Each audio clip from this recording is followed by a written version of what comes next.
বেশিরভাগ সময় সকালবেলা আমি আর আরহাম হাঁটতে বের হই, কিন্তু আজকে যেহেতু শনিবার ছিল এবং আমরা তেমন দূরে কোথাও যাওয়ার প্ল্যান ছিল না, তাই আমরা সকালবেলা একটু হাঁটাহাঁটি করতে বের হয়ে গেলাম।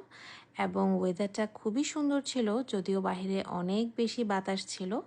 তো নর্মালি আমরা হাঁটতে এদিকেই আসি, তো অনেকখানি হেঁটে সামনে গিয়ে দেখলাম এখানে একটা ওয়্যার হাউস সেল চলছে রিবকের। তো রিবক যদিও আমার খুব একটা পছন্দের ব্র্যান্ড না, তো ভাবলাম যাই হোক ওয়্যার হাউস সেল আসলে কেমন হয়, আগে কখনো যাইনি, তো গিয়ে আসলে দেখা যেতে পারে।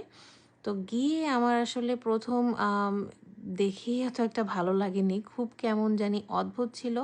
এবং সত্যি বলতে প্রোডাক্টগুলো দেখে, স্পেশালি জুতাগুলো দেখে আমার কাছে খুবই বাজে লাগছিল, মনে হচ্ছিল সবই কীরকম পুরনো বা ময়লা। তো আমি অনেকক্ষণ ঘাটাঘাটি করলাম এবং আমার কাছে কিছুই পছন্দ হচ্ছিল না। আমি আরহামের জন্য এই জুতাটা দেখছিলাম, কিন্তু সেটাও ময়লা থাকার কারণে আমরা নেইনি। দেন আমরা একটু খরগোশের সাথে কথা বলে বাসায়